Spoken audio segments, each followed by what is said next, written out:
Bueno, como decía Ariel, hace ya tiempo que no dábamos clases, yo creo que hace casi 2 meses, ¿no? Así que estamos un poco desconectados, pero de todas maneras podemos conectarnos con la ayuda del Señor.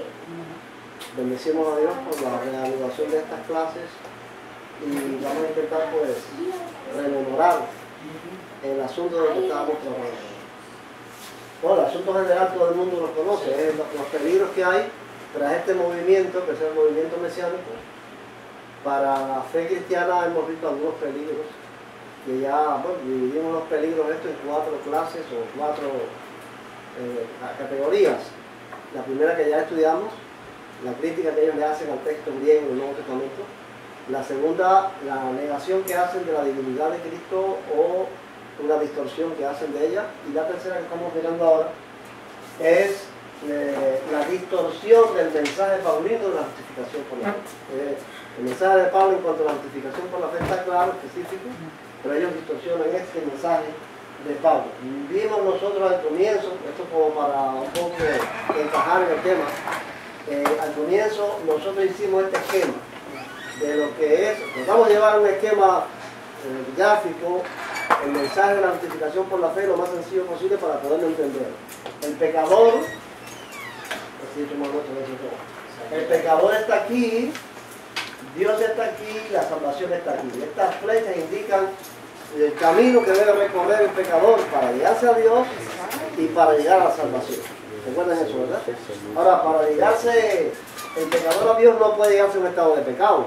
O tiene que llegar en un estado de obediencia o de otra manera. ¿De qué otra manera? Bueno, la primera es bajo la gracia de Dios, basado en la justicia de Cristo. O sea, el pecador se puede acercar a Dios. La llamada justificación imputada, o sea, la justicia de Cristo imputada al pecador le permite acercarse a Dios y buscar el perdón. Ahora, el camino que se sigue, después que ya el pecador está arreglado con Dios, justificado por Dios, por la justicia de Cristo, él necesita seguir un camino para llegar a la salvación. Y el camino ese es el de la santificación, que es vivir diariamente bajo un estado de gracia y bajo la influencia del poder del Espíritu Santo. Después que ya es justificado, necesita ser santificado. Ese es un proceso del Espíritu Santo. ¿Ves? Eso en esencia, así en una gráfica, es el mensaje paulino de la justificación por la fe. Ahora bien, a este mensaje el movimiento mesiánico le hace una distorsión peligrosa. Por eso nosotros decimos peligros que se esconden tras el modelo mesiánico. ¿Cuál es la distorsión? Bueno, que nunca he escuchado predicar ni a un solo rabino mesiánico le he escuchado hablar acerca del bautismo del Espíritu Santo. Eso está ignorado totalmente por ellos. Y mucho menos la obra del Espíritu Santo mediante dones, ministerios, operaciones, nunca la he escuchado. O sea, este proceso del Espíritu Santo en la vida de santificación de la persona no es tema de los rabinos mesiánicos. Tachan eso, el camino de la santificación, y en su lugar ponen la obediencia, o sea, el camino que el hombre debe recorrer para alcanzar la salvación es la obediencia basada en la capacidad humana para ser correcto y disciplinado. Varias veces hemos escuchado este hombre. La salvación viene por la fe obediente que resulta de seguir el ejemplo y la vida de Yeshua. Para el no judío solamente salva la fe en Jesús. Muchísimas veces hemos escuchado eso y eso lo escuchamos. Es ser obedientes, cumplidores, guardar la ley, por eso es el énfasis de la fiesta y de todas estas cosas de la Torah, porque esa es la manera en que uno puede salvarse. Ahora, eso es una distorsión absolutamente peligrosa, muy peligrosa. Y estamos considerando en esta clase. Vamos a hacer un repaso de la clase anterior. La clase anterior la titulamos la obediencia, esa obediencia que ellos dicen que es la que nos va a salvar, ¿cómo Dios exige? La obediencia que Dios exige. Dimos o tratamos de dar respuesta a 2 preguntas. La primera fue, ¿puede alguien ser salvo por guardar la ley? ¿Sí o no? Sí. Bueno, digo que sí. Y alguien guardando la ley, no que lo digamos nosotros, sino que cuando a Cristo le preguntaron qué tengo que hacer para alcanzar la vida eterna, él dijo, guarda los mandamientos. ¿Ven? Y la ley constantemente, la Torá está diciendo, el que hiciera estas cosas vivirá por ellas. O sea que es un plan de Dios, fue un plan de Dios de que el hombre, observando la ley, fuese salvado. ¿Ves? Entonces la respuesta que dimos es sí. La otra pregunta que hicimos es, ¿cómo es la obediencia que Dios exige a esa ley? Son dos cosas importantes. Es obedecer la ley, correcto, pero ¿cómo es la obediencia que Dios exige? ¿Completa o incompleta? Completa. ¿Absoluta o relativa? ¿Perfecta o imperfecta? O sea, lo que Dios exige, esa obediencia a la ley por la cual puede alguien salvarse, es una obediencia perfecta, absoluta. No es más o menos, no es relativo, lo que puedes guardar lo guardas y lo que no lo guardas, tienes que guardarlo todo. Bien lo explica Santiago en un texto breve. El que guarda toda la ley, pero ofende en un punto, se ha hecho culpable de todos. ¿Ves? Ahora, el tema de la clase que vamos a iniciar ahora es la condición humana. Este es el tema de la clase que iniciamos ahora, vamos a tener por unas 3 clases de esto. La condición humana. Respondiendo a esta pregunta simple, ¿puede el ser humano guardar la ley como Dios lo exige? ¿Sí o no? La respuesta que damos es absolutamente no. El ser humano, Dios exige la obediencia perfecta, absoluta, total a la ley sin fallar en un punto. ¿Tiene el hombre, el ser humano, las condiciones para guardar esa ley de la manera que Dios la exige? No. Precisamente en esto está el peligro. Al decir sí, entonces aceptamos lo que pone el judaísmo mesiánico, que la obediencia basada en la capacidad humana para ser fiel y disciplinado es la que te va a salvar. Y él no, es la santificación, es la obra del Espíritu la que lleva al hombre a la obediencia. No es el hombre en su capacidad, no puede hacerlo. Entonces vamos a tratar de dar respuesta a esa pregunta que no, a priori decimos que no, con 3 temas o asuntos. El primer tema es la naturaleza del pecado. En la palabra está, y también en la teología se enseña que el hombre nace con una naturaleza de pecado. Vamos a ver qué cosa es la naturaleza de pecado. Ajá. Bueno, seguro, eso vamos a ver ahí. El segundo tema que vamos a ver es el fracaso de Israel. Ya ese camino de la obediencia, hubo quien anduvo por ahí y totalmente fracasó, el pueblo de Israel. Y la tercer tema que vamos a ver es lo que dice la Biblia, que en esto que dice la Biblia va a estar eso que Ali está citando, que un apóstol dice, lo bueno que quiere hacer uno lo hago, y será el hombre de mí, porque hay una ley en mis miembros que se revela. Entonces no puede, es que no puede. Gracias a Dios por Jesucristo. Esos temas van a estar incluidos en esto de lo que dice la Biblia. Hoy vamos a dar el primer tema, la naturaleza de pecado. Tenemos que remitirnos al Edén, empezar ahí, para ver el asunto de la naturaleza de pecado con la cual nacemos nosotros. Damos respuesta a esta pregunta. ¿Cuáles fueron las 2 tentaciones principales del diablo en el Edén contra la primera pareja? Vamos a escuchar lo que dice Génesis y después responder. Pero la serpiente era astuta más que todos los animales del campo que Jehová Dios había hecho, la cual dijo a la mujer, ¿con qué Dios os ha dicho, no comáis de todo árbol del huerto?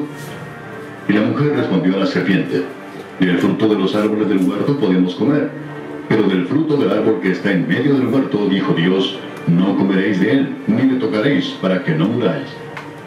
Entonces la serpiente dijo a la mujer, no moriréis, sino que sabe Dios que el día que comáis de él, serán abiertos vuestros ojos y seréis como Dios, sabiendo el bien y el mal.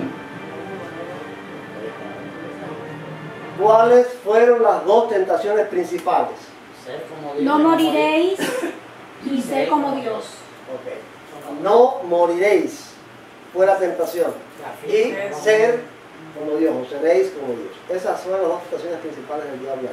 Ahora bien, ¿por qué le llamamos tentaciones? Mucha gente le llama engaño. No era un engaño. Vamos a decir que esas promesas, o sea, que esas tentaciones diabólicas eran promesas posibles que el diablo estaba haciendo. Por eso no las consideramos engaños. Son cosas que podían ser. Por eso llamamos tentaciones. Vamos a ver por qué podían ser. No moriré. ¿Por qué el diablo no tuvo éxito en la primera tentación? Entonces la serpiente dijo a la mujer, no moriréis. Esa fue la primera tentación. ¿Por qué no tuvo éxito ahí? ¿Podía tener éxito? En esa tentación de no morir, ¿el diablo podía tener el éxito? No creo, porque ellos no sabían nada de la muerte. Ellos no conocían la muerte. No conocían la muerte. Bueno, yo creo que sí podían tener éxito. Miren lo que dice el texto. Ahora pues, que no alargue su mano y tome también del árbol de la vida, y coma y viva para siempre. Y lo sacó Jehová del huerto del Edén, para que labrase la tierra de que fue tomado. Sí, comían del árbol de Echó la vida, pues sí. fuera al hombre, y puso oriente del huerto de Edén querubines, y una espada encendida que se revolvía por todos lados, para guardar el camino del árbol de la vida. ¿Por qué el diablo no tuvo éxito en la primera tentación? Porque el diablo, Dios se lo impidió. Dios lo sacó del Ellos huerto para que podían, no alargaran la aún mano. dice, ya el hombre, antes de los 3 puntos suspensivos, dice, ya el hombre es como uno de nosotros. Sabiendo el bien y el mal. Ahora pues, que no alargue su mano. Vamos a evitar que ahora también tome el árbol de la vida y viva para siempre en pecado. En pecado. O sea que esa era una promesa diabólica que se podía obtener. Lo que Dios impidió. Gracias a Dios. Dios lo impidió sacando a esta pareja ya el pecado del huerto y poniendo un ángel que cuidara el árbol de la vida. Pero la vida que el diablo le prometió, la vida de no morir, era posible.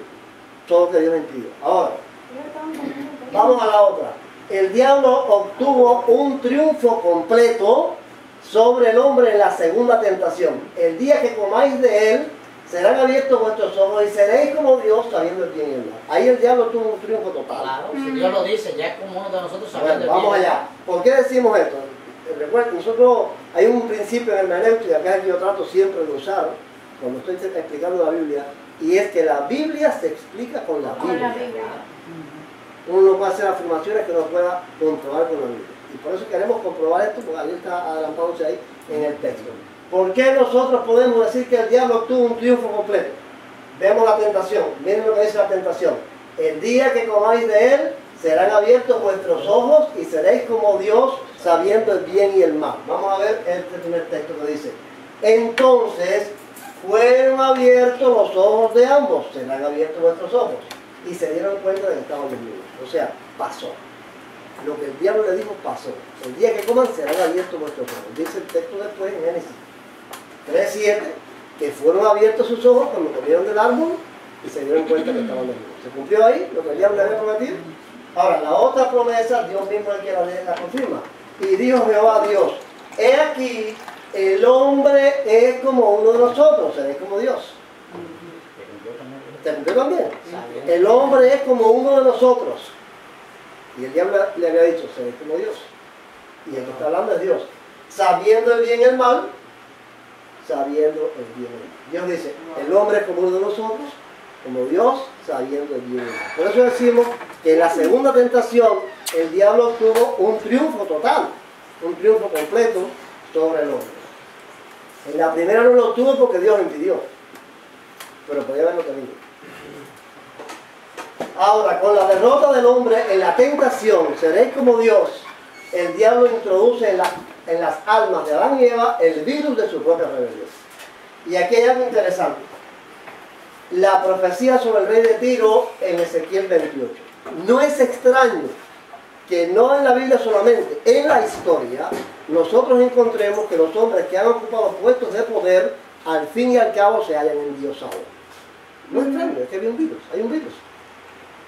Uno lee la historia de los Césares romanos y te das cuenta que a partir de Augusto fue el primer emperador, al primero que convirtieron en Dios y le pusieron una estatua en diferentes lugares para ser adorado fue Augusto. De ahí en adelante todos los emperadores romanos eran dioses, que precisamente las persecuciones que hubo contra la iglesia cristiana fue porque los cristianos se negaban a adorar la estatua, porque era un dios falso. Así muchísimos emperadores y gobernantes en el mundo han llegado a constituirse en dioses, porque es que hay un virus, el virus de la rebelión de satánica. Entonces aquí hay un rey, el rey de Tiro, que está en esta situación, como los Césares romanos y como tantos emperadores de ser Dios. Vamos a ver qué dice Ezequiel 28 ahí. Vino a mí palabra de Jehová diciendo, hijo de hombre, diga al príncipe de Tiro, así ha dicho Jehová el Señor, por cuanto se enalteció tu corazón y dijiste, yo soy un Dios, en el trono de Dios estoy sentado en medio de los mares, siendo tú hombre y no Dios, y has puesto tu corazón como corazón de Dios. He aquí que tú eres más sabio que Daniel. No hay secreto que te sea oculto. Con tu sabiduría y con tu prudencia has acumulado riquezas y has adquirido oro y plata en tus tesoros. Con la grandeza de tu sabiduría en tus contrataciones has multiplicado tus riquezas, y a causa de tus riquezas se ha enaltecido tu corazón. Por tanto, así ha dicho Jehová el Señor: por cuanto pusiste tu corazón como corazón de Dios, por tanto, he aquí yo traigo sobre ti extranjeros, los fuertes de las naciones, que desenvainarán sus espadas contra la hermosura de tu sabiduría y mancharán tu esplendor.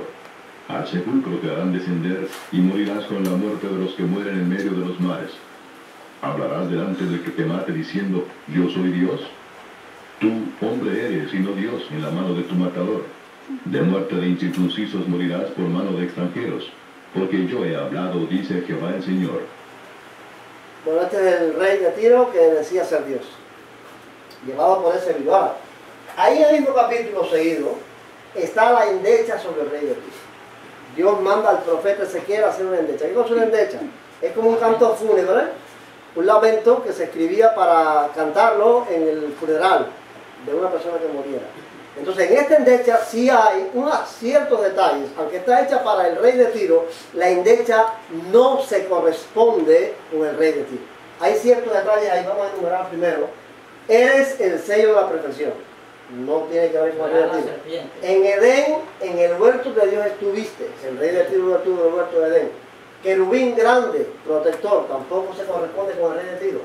Yo te puse en el santo monte de Dios, en medio de las piedras de fuego te paseabas, perfecto eras en todos tus caminos, hasta que salió en ti maldad, yo te eché del monte de Dios. Son detalles de la endecha que no se corresponden con el rey de Tiro. Vino a mí palabra de Jehová diciendo, hijo de hombre, levanta endecha sobre el rey de Tiro y dile, así ha dicho Jehová el Señor, tú eres el sello de la perfección, lleno de sabiduría y acabado de hermosura. En Edén, en el huerto de Dios estuviste, de toda piedra preciosa era tu vestidura, de cornerina, topacio, jaspe, crisólito, berilo y ónice, de zafiro, carbunclo, esmeralda y oro. Los primores de tus tamboriles y flautas estuvieron preparados para ti en el día de tu creación. Tú, querubín grande, protector, yo te puse en el santo monte de Dios, allí estuviste. En medio de las piedras de fuego te paseabas. Perfecto eras en todos tus caminos desde el día que fuiste creado hasta que se halló en ti maldad. A causa de la multitud de tus contrataciones fuiste lleno de iniquidad y pecaste, por lo que yo te eché del monte de Dios y te arrojé entre las piedras del fuego, oh querubín protector. Se enalteció tu corazón a causa de tu hermosura, corrompiste tu sabiduría a causa de tu esplendor. Yo te arrojaré por tierra, delante de los reyes te pondré para que miren en ti. Con la multitud de tus maldades y con la iniquidad de tus contrataciones profanaste tu santuario. Yo pues saqué fuego de medio de ti, el cual te consumió, y te puse en ceniza sobre la tierra a los ojos de todos los que te miran. Todos los que te conocieron de entre los pueblos se maravillarán sobre ti, espanto serás, y para siempre dejarás de ser. Esos detalles no son sobre el rey de Tiro. ¿De quién está hablando la endecha? Del diablo. El diablo que fue el que puso en el rey de Tiro la idea de que él es Dios. Como la puso también en otros reyes, en los emperadores romanos. La idea de que el ser humano es Dios, se la puso el diablo en el Edén a Adán y a Eva. Seréis Dios. Hay de otro rey que también se creyó Dios. ¿Cómo caíste del cielo, oh lucero, hijo El rey de de Babilonia? Cortado fuiste por tierra, tú que debilitabas a las naciones.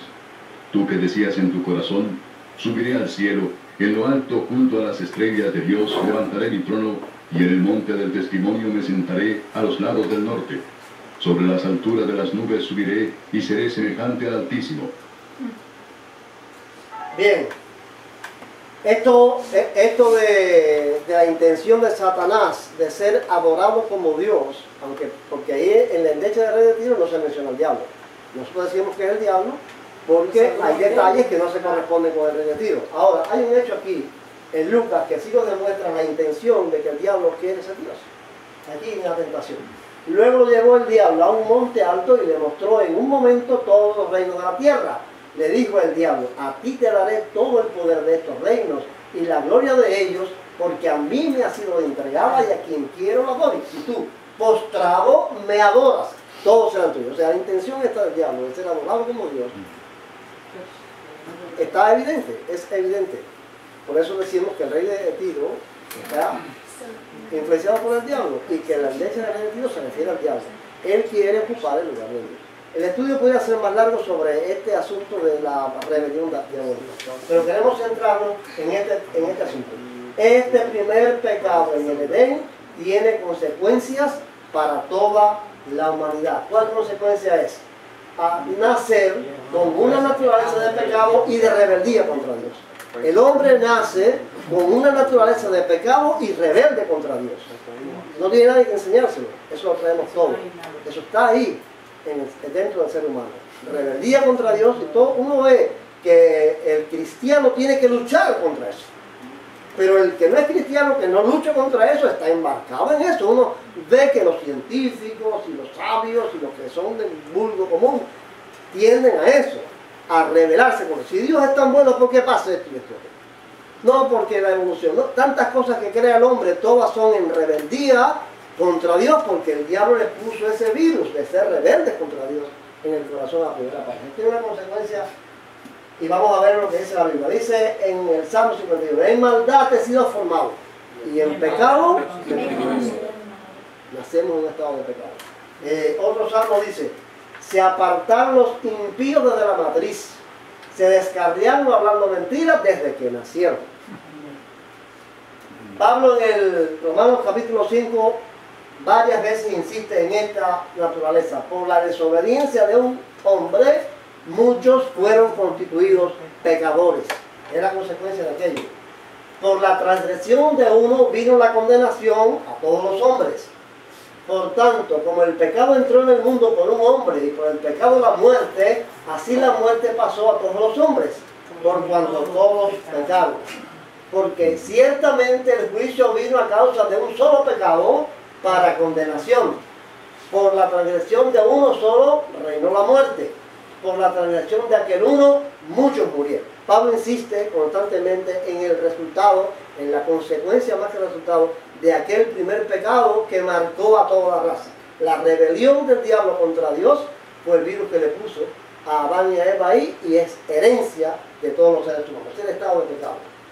Ahora, la naturaleza de pecado la traemos grabada en nuestro ser. Nacemos en un estado de pecado, como dice David: en pecado fui formado. Me trajo mi madre en pecado. Dentro de lo que dice: si alguno es tentado, no es que es tentado de parte de Dios, sino que de su propia concupiscencia es que sale la tentación. Sale la tentación y de nosotros mismos, de nosotros mismos. de nadie, sale de nosotros. El diablo estimula eso. El diablo engaña con eso, tienta con eso, por eso está dentro. El pecado, la naturaleza del pecado está dentro del hombre. Ahora, eso uno lo ve, o sea, las mamás, los papás, lo vemos, ya somos abuelos, pero los padres que están criando ahora mismo, que hermanos están criando a los niños pequeños, ese estado de rebeldía, de oponerse a la autoridad, de hacer las cosas contrarias, está en Estercita, ya apenas empezó a caminar. Y antes, es estar en contra, es ser rebelde, es hacer lo malo, y entonces cuando la censuran o le llaman la atención, pues volverlo a hacer, porque eso es una naturaleza que traemos. Entonces nadie se lo está enseñando, no está aprendiendo todavía el hermano. Eso es algo que es natural, está dentro de nosotros. Nacemos con esa naturaleza. Ahora bien, en Primera de Tesalonicenses 5:23, Pablo hace una descripción de ese ser donde está esa naturaleza. Dice así Pablo: que el mismo Dios de paz os santifique por completo, y todo vuestro ser, espíritu, alma y cuerpo, sea guardado irreprochable para la venida de nuestro Señor Jesucristo. En ese ser es que está la naturaleza de pecado.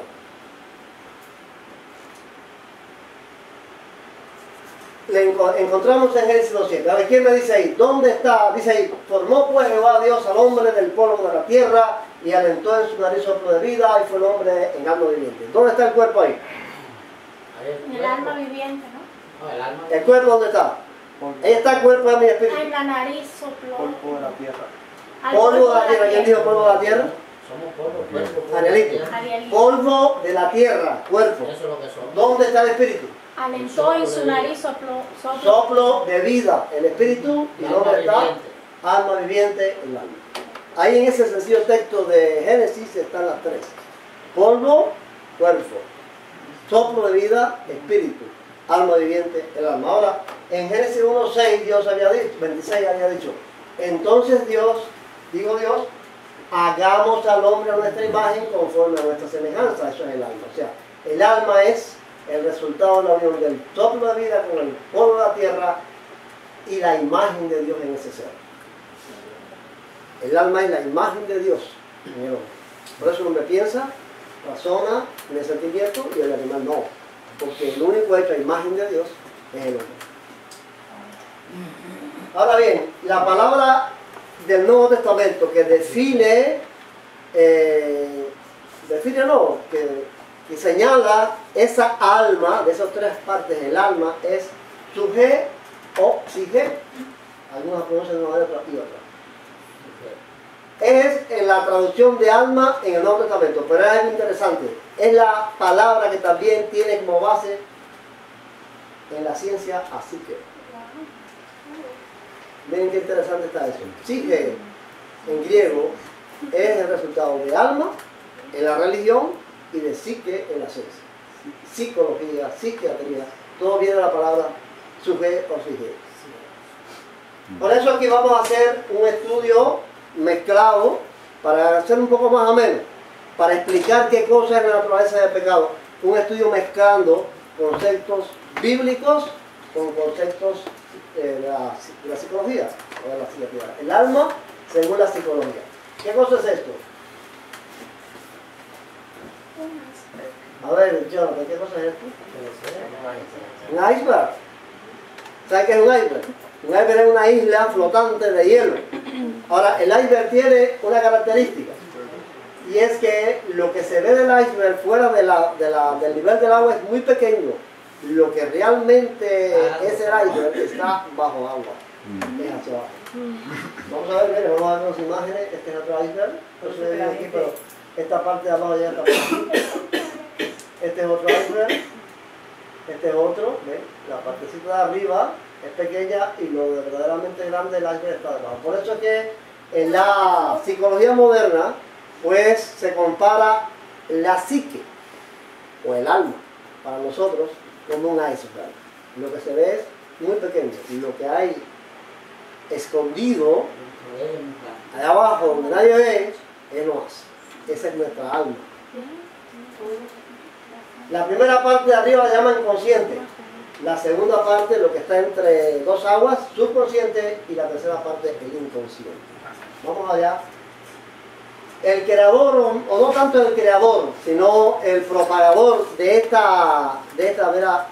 ¿Ya has estudiado eso? ¿Eh? En la escuela. De esta teoría del psicoanálisis fue Sigmund Freud. Vivió entre 1856 y 1939. Fue un médico neurólogo austriaco de origen judío, padre del psicoanálisis y una de las mayores figuras intelectuales del siglo XX. Y aquí hay algo interesante, quisiera anotarlo. Cuando este hombre enseñó su teoría, fue el objeto de la burla, del menosprecio y del odio, inclusive, de los cristianos, particularmente cristianos católicos. Por dos razones. Primero, porque es un ateo. Sigmund Freud es judío, pero no es religioso. Es increíble. Y segunda, por ser judío. O sea, esas dos razones hicieron que le hicieran un rechazo total. Pero, como todos los dogmatismos cerrados que son incapaces de abrirse a comprender y a rechazar antes de tratar de entender, al cabo de los años se han dado cuenta que Sigmund Freud tenía razón en sus explicaciones. Y mientras los cristianos rechazaron con odio y menosprecio las teorías de Sigmund Freud, los incrédulos y los perversos han usado sus teorías para el mal. ¿Saben ustedes lo que es un mensaje subliminal? El mensaje subliminal está haciendo mucho daño a los muchachos y a los niños que lo ven en la televisión, al internet. Está haciendo, y el mensaje subliminal está creado en base a la teoría de Sigmund Freud. Los cristianos no creyeron en eso. Los perversos sí creyeron y lo están usando con los mensajes subliminales. Ahora los cristianos están reaccionando a esas cosas y dicen, oye, pero no le hicieron caso. Por eso el dogmatismo cerrado es mal consejero. Y diga quien lo diga, el peor de todo, si está diciendo una verdad, ¿por qué no reconocerlo? ¿Ves? Y eso es lo que ha pasado con Sigmund Freud. Aquí vamos a tratar de explicar. No, explicar no. Vamos a tratar de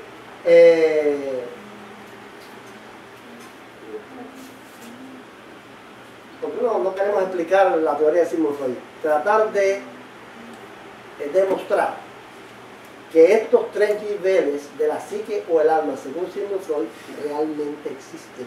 Porque nuestra propia experiencia común, sin ser psiquiatra, sin ser psicólogo, nuestra experiencia común de la vida nos señala que Sigmund Freud tiene razón, que esos tres niveles existen. Por eso hemos representado aquí la composición de la psique o el alma con una pirámide. No vamos a poner el iceberg, una pirámide que es algo parecido al iceberg. La primera puntita de arriba en rojo la llamamos como consciente. El consciente. ¿Qué es el consciente? Bueno, es parte de nuestra psique o alma que piensa, siente y actúa con conocimiento de lo que hace. O sea, la conciencia es la actividad consciente nuestra en lo que estamos haciendo. Tres evidencias, por eso decía que vamos a demostrar evidencias. Tres evidencias sobre la existencia del consciente, que realmente el consciente existe. Puede atender a una sola cosa a la vez. Yo estoy hablando de ustedes, ustedes están tratando de entenderme. ¿Dónde está su consciente? Aquí, oyendo lo que estoy diciendo para poder entender. Pero muchas veces ha ocurrido que por alguna razón dos hermanos se ponen a conversar de algo. A veces cuando los niños están aquí llama la atención Esthercita o Laurita y se ponen a hacer comentarios de ella. Y ya yo me doy cuenta de que no me están oyendo. Si en ese momento les pregunto, ¿qué dije?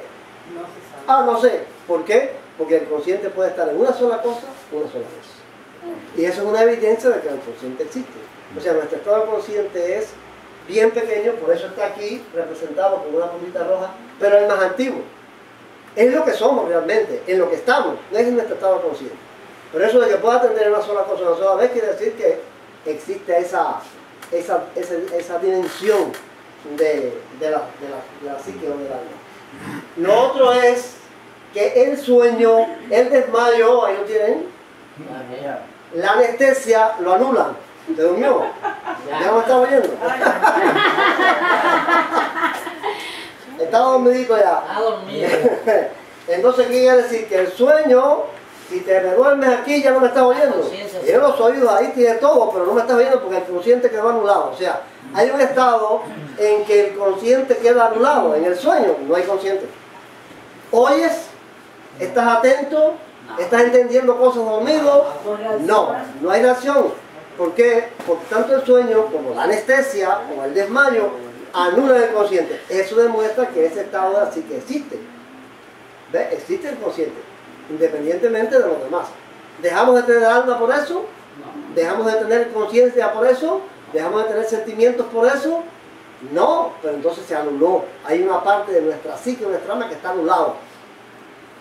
Prueba de que el consciente existe. La otra y la tercera de las tres evidencias es que el consciente tiene 5 ventanas abiertas al mundo exterior. Nosotros tenemos un mundo interior. ¿Ves? Tenemos un mundo dentro de nosotros. Este mundo dentro de nosotros, que es el alma, se pone en comunicación con el mundo de afuera. Pero a través de 5 ventanas. Hay 5 ventanas abiertas de ese mundo interior hacia exterior. ¿Cuáles son? La vista, el oído, el tacto, el gusto y el olfato. Estas son las 5 ventanas. Por ahí se comunica nuestro mundo interior, nuestros sentimientos, nuestra conciencia, nuestros pensamientos, se comunican por ahí. Y eso es extraordinario, lo que Dios ha hecho. Cuando Dios hizo así, del polvo de la tierra, soplo de vida y flor de alma viviente, es una maravilla. Son los 5 sentidos espirituales o materiales. Los ojos, células. Los oídos, células. El tacto, células. El gusto, papilas. El olfato, células. O sea, las ventanas por las cuales lo espiritual, el alma se manifiesta y tiene conciencia, es la materia. Por eso nosotros decimos que el ser humano es un ser integral, no puede existir alma separada del cuerpo. ¿Cómo puede el alma solo pensar si no tiene cerebro? ¿Puede oír si no tiene oídos? ¿Puede ver si no tiene ojos? Entonces,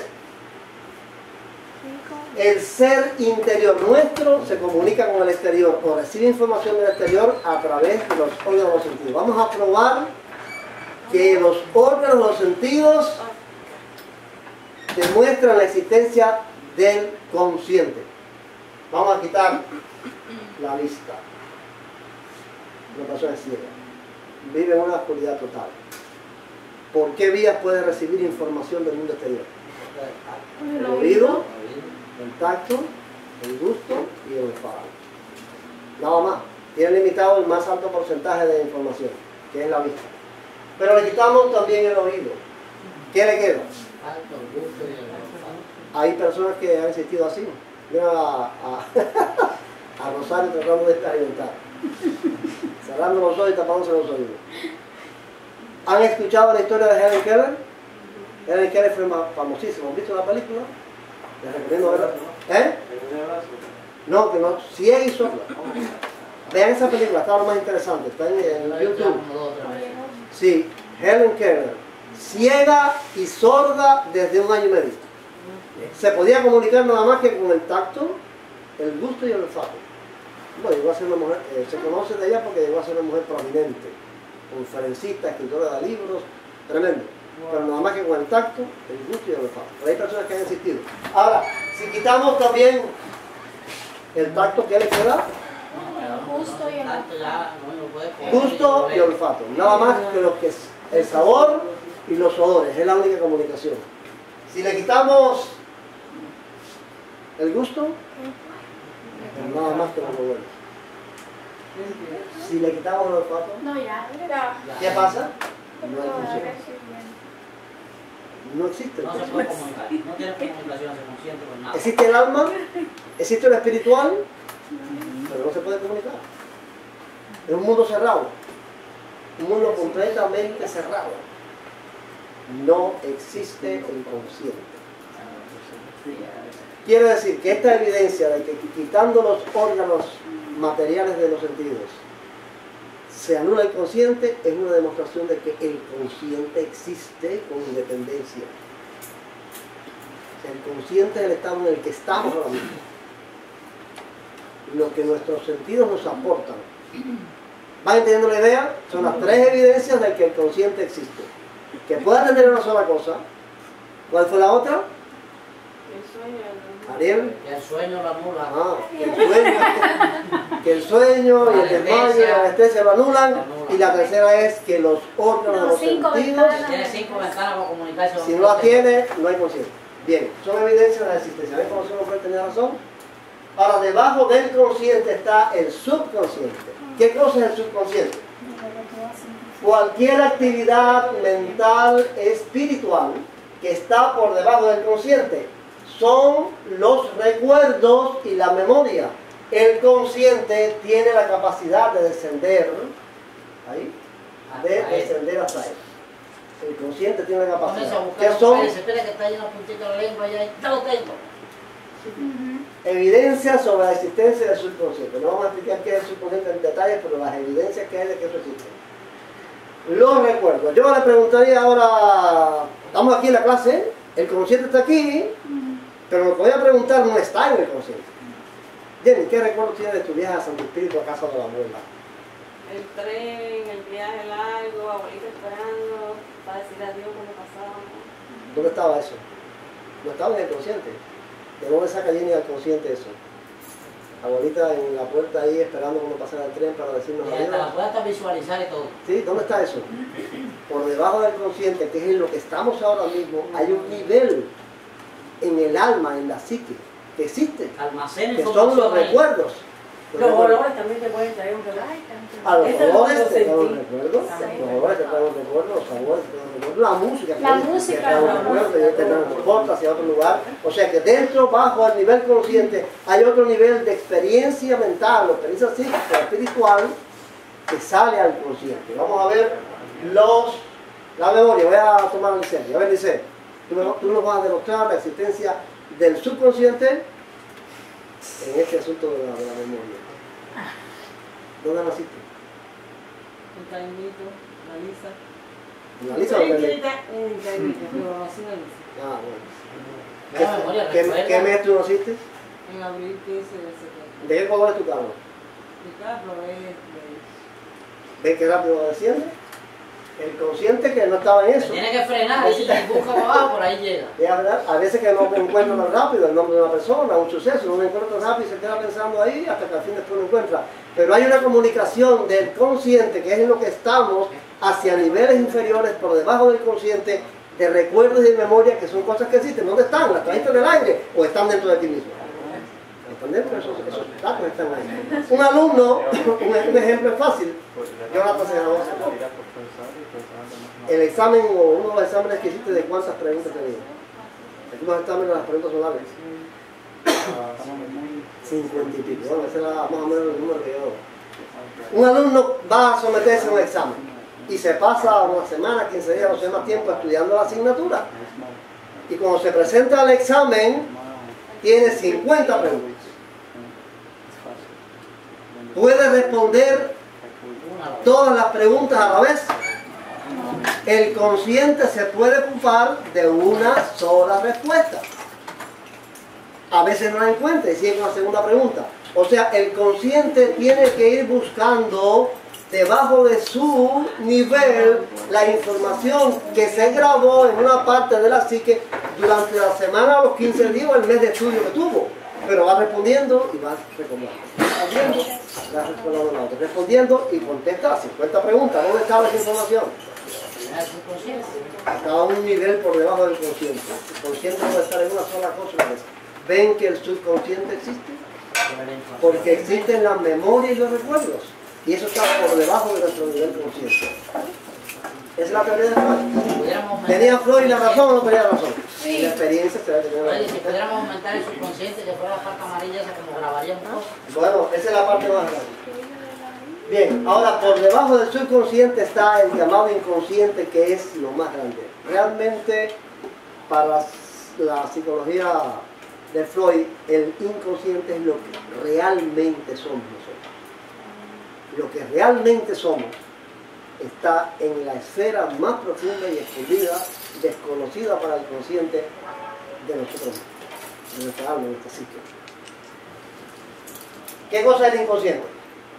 Es un conjunto de procesos o estados mentales, espirituales, de los que no es consciente la persona, pero que tienen una participación en el diario vivir de la misma e influyen en su manera de obrar y en su carácter. Es lo que uno es, que tú lo haces porque eres así, más nada. Desde la profundidad de nuestro ser interior, surgen hacia arriba, hacia nuestro consciente, una serie de estados mentales o espirituales de los que nosotros no tenemos conciencia, pero que nos asaltan. Llegan ahí, están en lo más profundo de nuestro ser. Y vamos a ver evidencias, no vamos a los detalles de la teoría de Freud. Están los deseos reprimidos, una gran cantidad de teorías de Freud, pero no vamos a ver eso, vamos a ver nada más que las evidencias sobre la existencia del inconsciente. Las habilidades intelectuales aprendidas. Es una evidencia de la existencia del inconsciente. Aquí llamamos habilidades intelectuales aprendidas. Una es hablar, el idioma y el vocabulario. Aprendemos un idioma. ¿Lo tenemos? ¿Nacemos con él? No, ¿O eso lo aprendemos? vamos aprendiendo. De ese idioma, si nacemos en uno y nos criamos en un ambiente donde se habla español, el idioma que aprendemos es el español. Si nacemos en Corea, vamos el coreano. Pero donde nacemos, nuestra psique, nuestra alma se desarrolla aprendiendo un idioma. Ese idioma tiene palabras. Las palabras son nuestro vocabulario. Con nuestro vocabulario es que hablamos. Hay personas, ustedes saben que personas muy atrasadas, que tienen 44 palabras nada más en su vocabulario, y con esas palabras hablan. palabras que conozcan y puedan usar. Mientras más palabras están en el archivo nuestro, más es la elocuencia que tenemos para hablar. Palabras que conozcamos y podamos usar. El archivo está vacío. Hay personas que tienen 44 palabras. El archivo está vacío. Está vacío, 44 palabras y con esas palabras hablan. Ahora, esas palabras, ese vocabulario y ese idioma, ahora mismo ejercita mi nieta, está aprendiendo. Está grabando. Como el alumno que se estudió el examen, está grabando palabras y está poniendo en una parte de su ser interior, de su psique, las palabras que está aprendiendo en su idioma. Ahora, para hablar, ¿lo hacemos conscientemente o inconscientemente? Déjame, no, hice mal la pregunta. Para usar el vocabulario que aprendimos y escoger las palabras. Ahora digo, ¿cuántas palabras? ¿Cuántas palabras? Estoy diciendo cosas. ¿En qué está mi consciente? Mi consciente está en la idea que estoy expresando, pero no buscando palabras. Pero las palabras están inconscientes soltando esta vez. Hay una interrelación entre el inconsciente, donde está la información de todo el vocabulario que he aprendido de mi idioma, que se relaciona con mi conciencia, y ahí vienen las palabras, y tú no sabes dónde vienen, te vienen. A veces se me queda así, que no sé la palabra que tengo que decir, cuál es el adjetivo, y entonces de pronto sale, pero eso sale de un lugar que no es mi consciente. ¿Tiene la idea? Hablar y usar un vocabulario no es como responder las preguntas del examen. Para hablar, si yo tuviera para hablar aquí que hacer como Jonathan, cuando fue a responder su examen, ¿qué palabras le voy a usar ahora? Para abajo de él. Y si tuviera que hacer eso, como cuando Liceo respondió que nació en Gallito, en la Lisa, no sabía bien ahí, y que el carro está pintado de gris. Si para buscar las palabras para hablar yo tuviera que hacer eso en el subconsciente, ¿cuánto demoraba aquí? No, que ese digo. Ahora las palabras salen. Mi consciente está en las ideas, pero hay un mecanismo entre el consciente y el inconsciente de mi vocabulario aprendido que no lo tenía ahí, que lo aprendí y lo grabé ahí, que es lo que me permite hablar. ¿Entienden la idea? Demostración de que el inconsciente, el nivel más profundo de nuestro ser, existe. Esa es la primera demostración. La segunda es la mecanografía. Cuando empezamos a dar clases, ¿por eso tú diste clase de mecanografía? ¿No? Mira, tienen a un lado el consciente. Mira, ¿tú diste clase de mecanografía? Bueno, las clases de mecanografía son tediosas, porque hay que darle a las teclas con el dedo que es. No puedes darle con cualquier dedo. El teclado está hecho de una manera así, que con este dedo tienes que darle a esta línea, con este a esta línea, así bueno. Aprender eso, darle a la tecla que es con el dedo correcto, lleva lecciones y lecciones. Los maestros nos tachaban en rojo donde nos equivocamos. Hasta que nos vamos a hacer, mientras más rápido es, esto va grabándose ¿dónde se está grabando? ¿Con qué dedo hay que darle a la tecla correcta? ¿Dónde se va grabando eso? Se va grabando en una esfera de cacique. Es parecido a un teclado, pero... El teclado de la computadora, este teclado tiene las letras hacia adentro. Solo uso 3 dedos ahí. Y entonces ahí se usan estos 4 dedos, estos 8 dedos para las letras y estos 2 dedos para el espacio. Cuando terminas de escribir la palabra con esta mano, das el espacio con esta. Cuando terminas de escribir la palabra con esta mano, das el espacio con esta. Eso lo enseñan con el título de mecanografía. Ahora, mover los dedos ahí, vas adquiriendo habilidad, agilidad, hasta que ya escribes con rapidez. Bien. El promedio, oigan esto que interesante, el promedio aproximado de letras por palabras en un escrito es de 5. O sea, el promedio entre un escrito es de 5 letras por palabra. ¿Cuántas palabras tiene ese escrito? Palabras, no letras, palabras. 12. 13 con el 13 palabras. Con el 5. Sí, palabras. 13. Ahora, ahí hay 67 caracteres con los espacios. Ahora si hago así divido 67 entre 13, ¿qué me da? La cantidad de letras que tiene ese pequeño escrito, ¿no? Tiene 5,5 caracteres por palabra. O sea, entre letras y espacios tiene 5. Cualquier escrito que tomemos, por grande que sea, va a dar más o menos ese promedio. 5 y tanto, casi 6 a veces, menos. pero cada palabra en un escrito tiene aproximadamente de promedio 5 letras. ¿Tiene la idea? ¿Está entendiendo ahorita? ¿Conmigo? ¿Quién? ¿Están entendiendo la idea esa? Porque vamos a demostrar ahí el asunto del inconsciente. Bien. 20 palabras. ¿Cuántas letras pueden tener 20 palabras? No, letras. 20 palabras. Yo digo 20 por 5, 100 palabras. Miren esto. 20 palabras pueden tener 100 caracteres. 100 letras entre espacio y caracteres. Ahora bien, si yo divido 100 letras entre 60 segundos, ¿qué me da? ¿Qué es un minuto? Me da 1 punto... ¿Qué significa ese 1.66? La velocidad, lo que corre yo. Teclas por segundo. La velocidad a la que un mecanógrafo le da golpes a las teclas. Escribiendo 20 palabras por minuto, un mecanógrafo da 1.66 golpes por segundo a las teclas. ¿Y saben ustedes? Un mecanógrafo hoy con esa velocidad no tiene trabajo. Las oficinas actuales de las empresas modernas exigen que un mecanógrafo escriba entre 30 y 45 palabras por minuto. Entre 30 y 45 palabras por minuto. Ahora, esta fue un videito que tomé de una prueba que le hicieron a un mecanógrafo para darle trabajo o no. Logró el trabajo porque escribió a 36 palabras por minuto.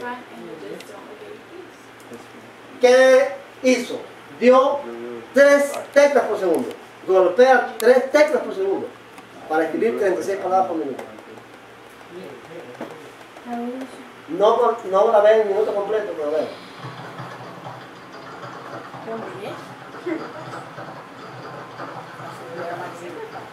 Y esa máquina de sintetizar.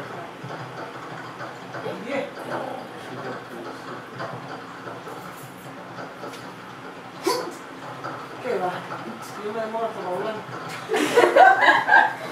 Y ahí nunca trabajaría. Bien. Eso no es para mí. Ese ganó el trabajo porque escribió 36 palabras en un minuto, que son 3 teclas por segundo. Ahora, el que escribe 45 palabras por minuto le da 4 teclas por segundo, 4 golpes, 4 teclas por segundo. Y hay mecanógrafos avanzados, yo no sabía eso, pero hay mecanógrafos, me enteré en internet, mecanógrafos avanzados que escriben 100 palabras por minuto. Sí, lo hay. Y dan la razón de 9 teclas por segundo. Eso es imposible. No es verdad. ¿Qué pasa? Mecanógrafos avanzados. Ahora, la pregunta clave aquí es esta. La pregunta clave aquí es esta. ¿Quién dirige los dedos del mecanógrafo volando a esa velocidad por encima del teclado para dar los golpes certeros encima de las teclas correctas? ¿El consciente, el subconsciente o el inconsciente? Lo aprendió. Primero ahí dándole las teclas, después le pusieron... Primero subconsciente. El consciente aprendiendo. Y después fue para el subconsciente. Oye, primero para el consciente, después pasó por el subconsciente hasta que se metió en el inconsciente. En el inconsciente grabó esas lecciones que hizo al principio, donde le tapaban a nosotros, nos tapaban el teclado, ya las letras las tapaban para que hicieran en un teclado ciego, para que pudieras dar los golpes. Esas lecciones, son lecciones tediosas, ya, para hacer lecciones, hojas y hojas de lecciones. Lo grabaste en un lugar de tu psique, de tu alma, y después yo he visto mecanógrafos escribiendo rápido, con un papel al lado que están copiando, sin mirar ni para el teclado, ni para el papel que están escribiendo, mirando el papel que están copiando. Que están copiando. No, nada más leen lo que están copiando. ¿En qué está el consciente? Leyendo. Leyendo. O escribiendo el dictado de un jefe, o escribiendo su propia idea, pero su consciente está en su idea, en lo que le está dictando el jefe, con el papel que está copiando. Los dedos están funcionando y dando el golpe certero, guiados por otra cosa que no es su consciente. Del inconsciente sube a su consciente la orden y esos dedos van para allá. Igual que la gente que toca el piano. Vamos ahora, ese es el otro. El otro es tocar un instrumento musical. Y ahí se te toca. Ahora tenemos a Remija aprendiendo guitarra. Está con el consciente fajado todavía. Está todavía con el consciente.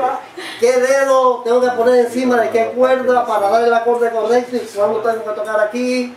Ya lo vi anoche un poquito más rápido. ¿Dónde se está grabando eso? Llegará el momento que tocará como el matito, sin saber ni pensar en dónde tengo que poner el dedo. ¿Ves? Pero eso lleva un aprendizaje, y lleva lecciones, y lleva clases.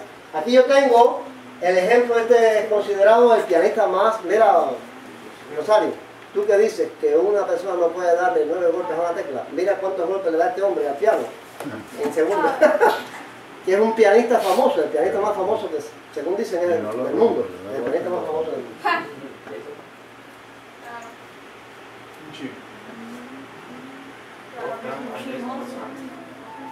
¿Escucha bien?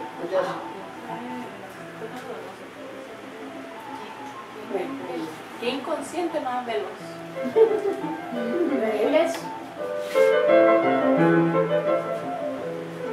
Levanta la mano y todo. Mira. Ese es coreano, ¿no? Gracias. Espera. Eso es Turkish mark. ¿Quién está guiando los dedos ahí? ¿Cuántos golpes por segundo? Rosario. No, si te está hablando Bolívar. ¿Cuántos golpes por segundo le está dando a las teclas ahí? Ah. ¿A quién lo hace? El que salga de sale con trasplante de dedo después. ¿Eh? El que no esté adaptado sale con trasplante de dedo después. Está haciendo trampa. Estoy segura que él está solo si no es solo. No. Sí, el que no sale esa lesión es. Oye, yo te lo hago.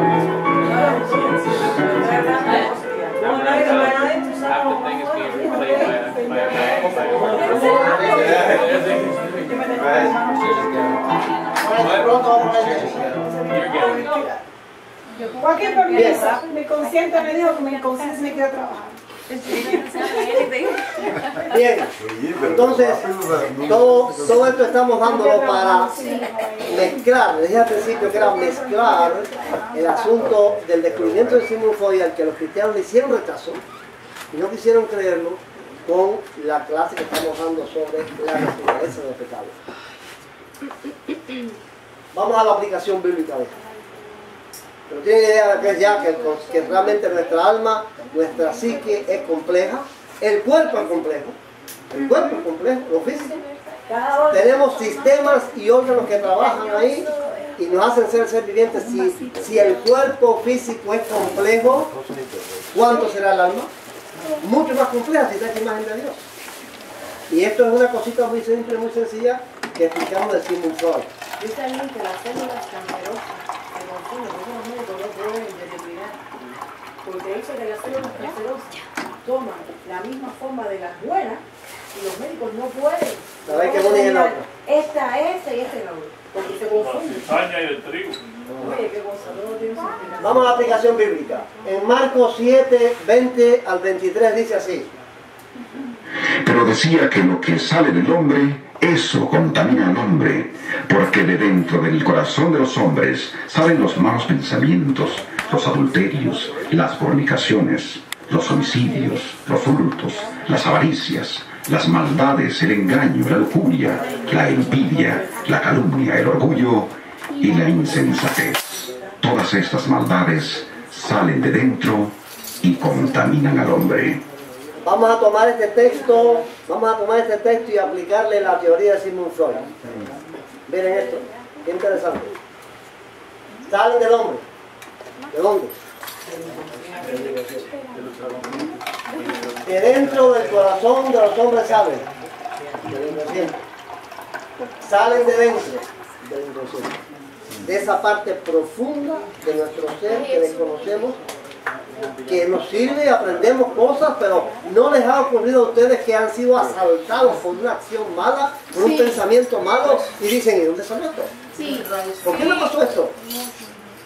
Bueno, igualmente que el pianista está tocando ahí y le está saltando de adentro dónde poner la tecla, o al mecanógrafo, también saltan de adentro estas cosas malas que están en el inconsciente, y te vienen al consciente y te dicen, ¿por qué dije esto? ¿Por qué hice lo otro? ¿Por qué actué de esta manera? ¿Por qué miré así? Porque son cosas que están adentro, dice aquí, dentro, están en lo profundo, igual que está el hablar, igual que está el teclado de la máquina, igual que está el teclado del piano, dentro de nosotros, en lo más profundo. Por eso es el consciente chiquitito y lo de abajo es lo más profundo. Dentro de nosotros hay cosas buenas y cosas malas, no todo es malo. No todo es malo en el inconsciente según la teoría de Freud. Cuando una persona crea una poesía, cuando eso se inspira y crea una poesía lindísima, también eso sale del inconsciente. En el inconsciente hay cosas buenas, pero dentro del inconsciente también está lo malo.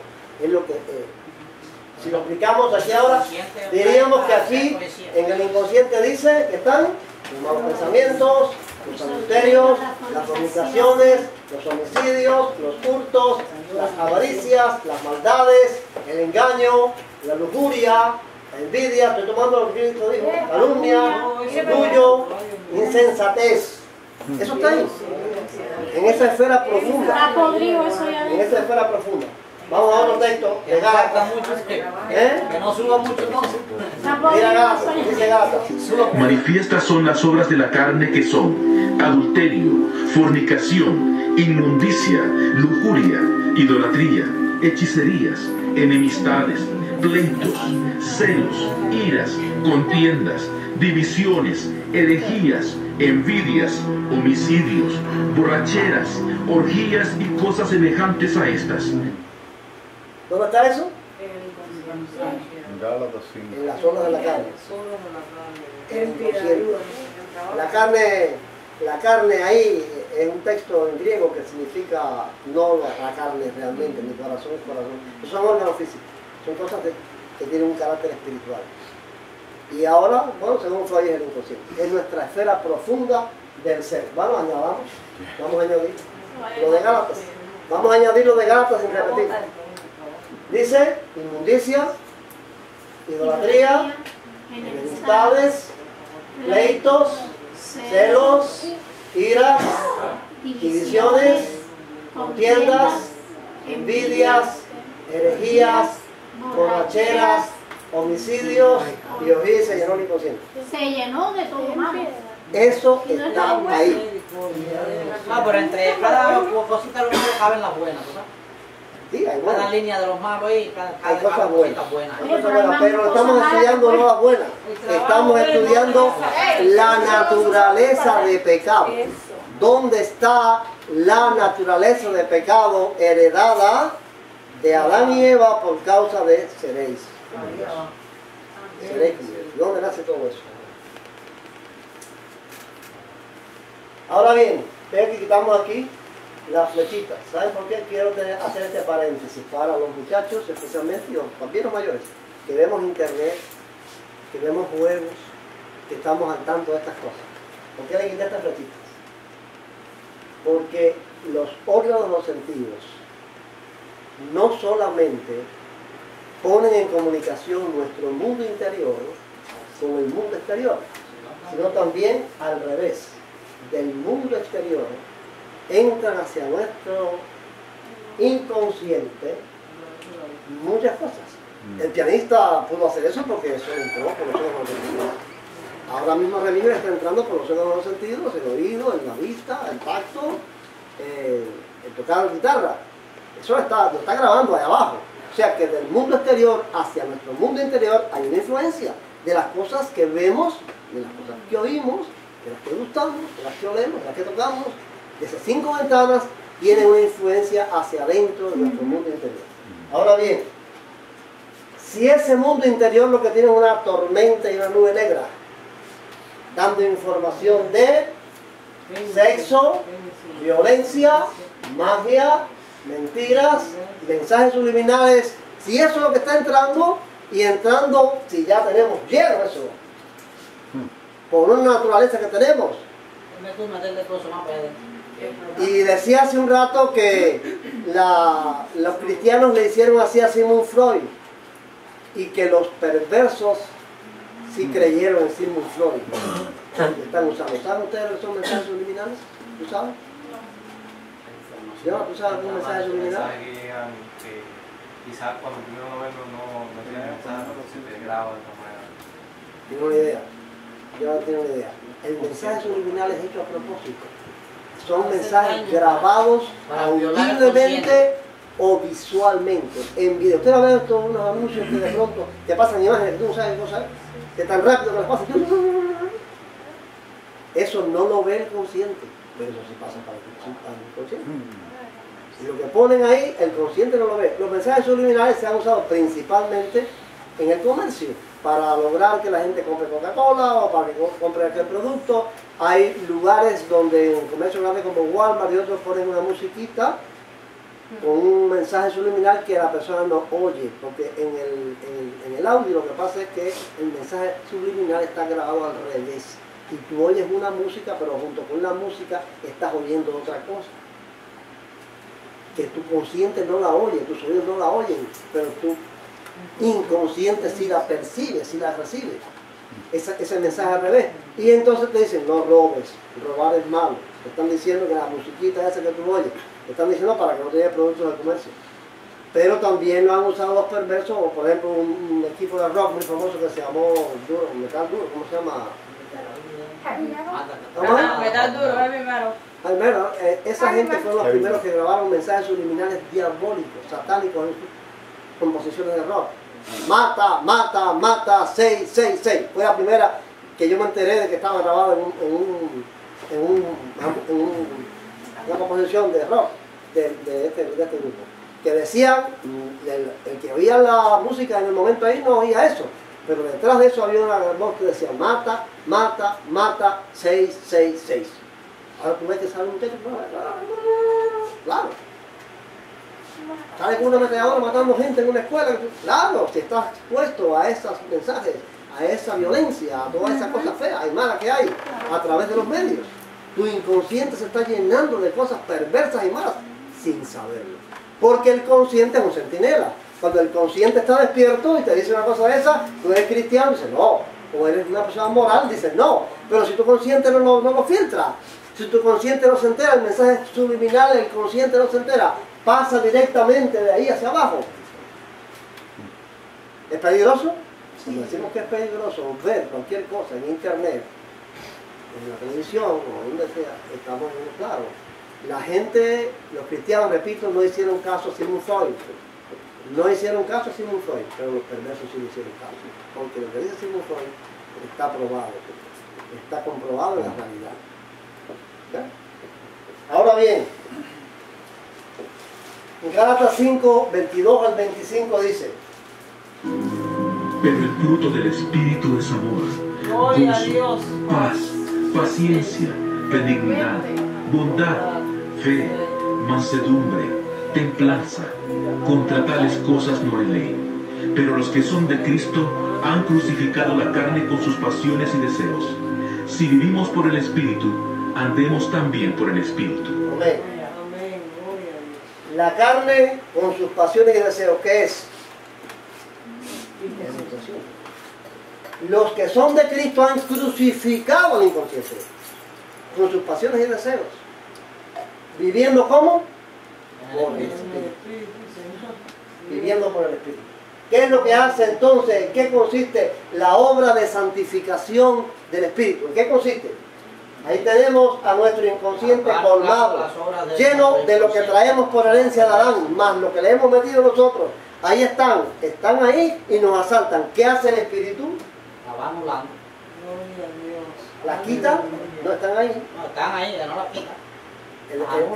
Ese inconsciente no queda limpio. Ese inconsciente está colmado de lo malo, pero está controlado, crucificado, sometido por el Espíritu. Esa es la obra de santificación del Espíritu. El Espíritu entra, ¿ves? Y le puse una nube brillante, un cielo azul. El Espíritu también entra, igual que entran las cosas malas por los 5 sentidos. Con los 5 sentidos entra la obra del Espíritu, porque no tiene otra manera de entrar que por los 5 sentidos.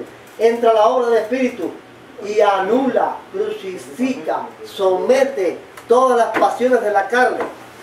A eso es lo que llamamos la santificación del Espíritu. A eso llamamos la santificación del Espíritu. Es maravilloso.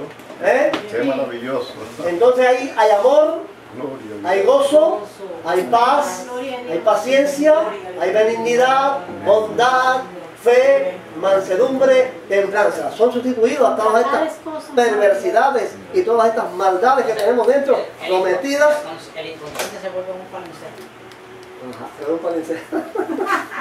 Borrado, pero por abajo está aquello. Un palincesto, vamos a decir que es un palincesto. El palincesto, el maestro de introducción bíblica, era un manuscrito antiguo, un pergamino, que estaba escrito con otra cosa, una obra de Platón, o una obra griega, o una poesía romana. Más bien eran obras de cristianos, ¿sabes? Libros de eso. O sea, al revés, es así, es al revés así. Escrita con obras cristianas que después las borraron. El pergamino es una cosa que es de tela, de cuero. O sea, borrarlo era rasparlo. O sea, lo raspaban y arriba, así, arriba le escribían un texto de una obra griega, una poesía romana, qué sé yo, y esos palincestos pueden ser leídos todavía en lo que quedó borrado abajo, así como está eso, ¿ves? Lo que quedó todavía se puede leer, y eso hay varios manuscritos del Nuevo Testamento importantísimos, son palincestos que arriba, debajo del texto que está escrito de una obra se puede leer cosas del Nuevo Testamento. Es un palincesto, por eso sabía que el inconsciente se vuelve un palincesto. El inconsciente se vuelve un palincesto. Pero entienden la idea de qué cosa es la obra de santificación del Espíritu. En esas profundidades de nuestro ser, el Espíritu tiene que dominar, tiene que gobernar. Nuestra naturaleza de pecado está llena de maldad y de corrupción. Solo puede vencerla, crucificarla, el Espíritu Santo en el proceso de la santificación. La santificación se da si nosotros dejamos obrar plenamente al Espíritu Santo, porque nuestro consciente tiene la opción de decir sí o no. Si nosotros dejamos obrar al Espíritu Santo, si no nos resistimos a Él y permitimos que Él entre en nuestro ser espiritual interno hasta lo más profundo. Si le cerramos la puerta al Espíritu y cuando Él nos llama la atención, a la conciencia, no queremos oír, queremos seguir mirando en internet, queremos seguir mirando, haciendo que el Espíritu nos está llamando la atención. Si nosotros no hacemos caso, entonces el Espíritu no puede hablar. Al Espíritu tenemos que abrir la puerta. Entra. Entra y no te quedes en la sala, como decía un predicador hace un tiempo atrás. Registra todo, entra en el cuarto, en la cocina, todo lo que esté desarreglado, arréglalo. Amén, gloria a Dios. Esa es la obra de la santificación. Esto ocurre cuando vivimos diariamente bajo un estado de gracia. ¿Qué significa esto? Llegarnos a Cristo en humillación y arrepentimiento por nuestros pecados. Cuando vamos en oración a Cristo en lágrimas y dolor para pedirle perdón y recibimos diariamente esa gracia y ese perdón, cuando tenemos experiencias enriquecedoras en oración y comunión con el Espíritu Santo. Y quiero aquí resaltar aquí, diariamente, en el Espíritu, que el Espíritu nos dé testimonio de haber sido perdonado. ¿Ustedes no tienen esa experiencia? No siempre nos duele, pero cuando nos duele algo y vamos al Espíritu, sentimos de pronto una paz. Nadie nos dice una palabra, ni sentimos que alguien nos toque, sino por dentro sentimos una paz. Sentimos una liberación, sentimos una libertad de una alegría, y es el perdón de Cristo por su gracia redimiéndonos. Eso es vivir bajo un estado de gracia. Si no vivimos bajo un estado de gracia y pasan días, y pasan semanas, y pasan meses, y no nos arrepentimos, y no tenemos comunión con el Espíritu, ¿va el Espíritu dominando o está dominando todo eso que hay dentro del inconsciente? Todo eso sale hacia arriba, como dicen, nos revienta, nos acaba. Ahora, cuando estamos en comunión con el Espíritu, domina el Espíritu. Las cosas malas que están, que no se van, no se pueden uno descuidar, no se van. Son crucificadas, son aplastadas, son dominadas por la obra de santificación del Espíritu. Nos referimos de esa manera. Solo así crecemos en gracia. Solo así, quiero recalcar bien esto, solo así podremos ser obedientes a los mandamientos de Dios. Solo así podremos ser obedientes a los mandamientos de Dios. Por eso encontramos tan peligrosa la distorsión que hacen los mesiánicos. Anular eso, quitar eso, no contar con eso y creer que el hombre, con ese inconsciente colmado y lleno de tantas cosas que trae ya por herencia más la que le pone él, en su capacidad, en su posibilidad, puede ser obediente a la ley como Dios le exige, que es perfecto, que es completo, que es absoluta la obediencia, que no puede ser un pedacito de la ley, que tiene que ser toda la ley, porque si ofendes en un punto, de nada te sirvió lo que hiciste. Que el hombre, el ser humano, en su capacidad para ser disciplinado y obediente, puede hacerlo. La evidencia es que quienes creen eso viven a veces, viven a veces cumpliendo con lo exterior, pero el interior es un desastre, porque lo exterior no es la ley solamente, no es el exterior, no es el sábado, no son las fiestas, no es la carne. En eso puede ser que sean muy buenos, en lo exterior, pero en lo interior, lo que realmente transforma el espíritu, a donde realmente a ese inconsciente, a donde realmente tiene que llegar el Espíritu Santo, uno ve que, bueno, no parece que dé buen resultado. No parece que esa teoría dé buen resultado. Que el hombre puede ser obediente y que puede cumplir con la Torá. No parece que dé buen resultado. Puede cumplir con lo externo, con lo fácil, pero transformar el corazón no lo puede hacer el hombre. Solamente bajo un estado de gracia por el perdón de Jesucristo y la influencia del Espíritu Santo, el hombre puede ser transformado de adentro. Como Cristo dijo, fariseo ciego, limpia primero lo de dentro del vaso y del plato, que lo de afuera será limpio. Sepulcros blanqueados, sí, muy bien, cumpliendo diezmando, como dice, diezmáis la menta, el eneldo y el comino, impidiendo que una persona cargara un sábado una carga de más de 2 higos secos, que pesaran más de 2 higos secos. Cuidado con eso. El hombre que Cristo le mandó a cargar la camilla, no te es lícito. Sí, muy bien. Sepulcros blanqueados, cumpliendo con lo de afuera, pero está lleno de huesos de muertos, de toda inmundicia. El inconsciente, porque el inconsciente solo lo limpia, solo lo purifica la obra del Espíritu Santo. Gloria a Dios. Es la transformación que viene de afuera. El hombre no puede transformarse a sí mismo. Peligroso. Esto es muy peligroso. La obediencia basada en la capacidad humana para ser correcto y disciplinado es un total fracaso en nuestra relación con Dios. No vamos a guardar los mandamientos así, solamente por la obra del Espíritu Santo. Que Él reciba la bendición. Amén. Gloria a Dios. Damos un coro. Buena clase. Cumple vuestro deber, si queréis ser felices, debéis obedecer. ¿Jenny, despide? El amor de Dios, la gracia, Gloria a Dios, aleluya. el amor sagrado de Jesucristo, la compañía y comunión del Espíritu Santo, nosotros todos y siempre. Amén.